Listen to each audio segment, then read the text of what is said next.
Hello and welcome back to Star Conflict Tutorials. In this episode, custom ships, the pinnacle of space engineering. Building one such craft is something like building a destroyer. Well, in reality it was destroyers that were introduced after the custom ships in the game. Regardless, any custom ship is designed entirely by its owner. He can pick whatever upgrade slots and bonuses he needs. Unlike regular ships, you can select a special skill when building such a craft. You can't simply buy a custom ship, you can only build it. In order to do so, you will require special parts, which in turn demand a sizable amount of rare resources to manufacture. We've already talked about at great length about monocrystals in one of our recent videos. I hope you were doing your daily quests ever since, huh?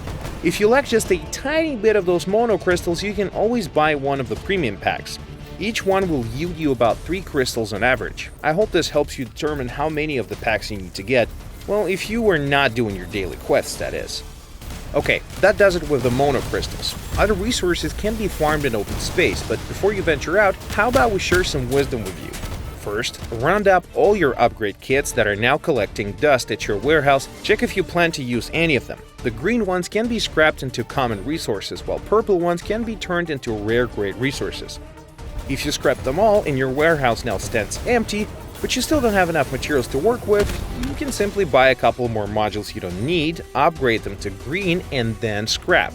Just remember what modules drop what resources, not to waste more silver than you have to. Finally, you got enough to build a ship of your own. Now you'll need to select upgrade slots, bonuses, and one special skill. Certain bonuses you will pick yourself, while others will be assigned based on your ship class and its combat role. Let's take a look at some of the most effective builds you can have if you're playing the Federation, for example.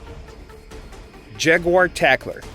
This particular build can be outfitted with a singularity generator for close combat, while its other slots should look something like this. Engine slots in order to outmaneuver your enemies in a dogfight, one power slot for an emergency shield, several slots for shield and hull in order to increase the ship's overall toughness. Finally, one more slot for a CPU in order to install a proton wall. Bonuses: go for weapon damage and some buffs to your Tackler's modules. What if we use the very same Jaguar and repurpose it for long-range combat using a Gauss cannon? Then your list should look something like this.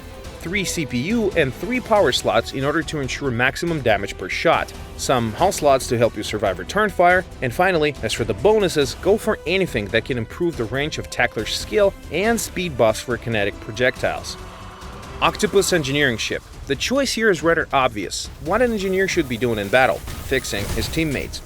In order to do so, an engineer requires vast amount of energy, plus some extra toughness. I guess we can all agree that a living engineer can fix his bodies better than a dead one.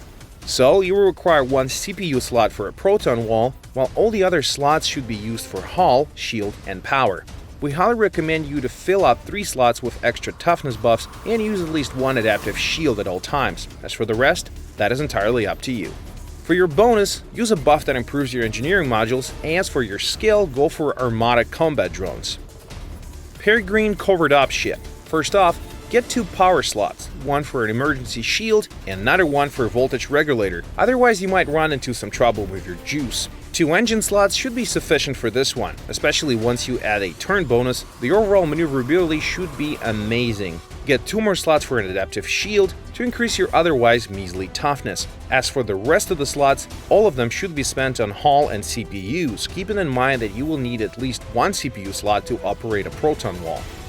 Now, to the bonuses. Use the Armada Plasma Web. It deals little damage, but seriously hampers the target's repair, both made by an engineer and a repair kit. Here are a couple of popular builds for the Empire. Kraken is designed to wield a guided torpedo. Kraken is basically the only Imperial torpedo ship in the game. Its main advantages are its tough hull and high damage per shot. Mjolnir is built to buff the Wardens, which remove all negative effects with a single press of a key. While building this one, go for high damage and kinetic weaponry.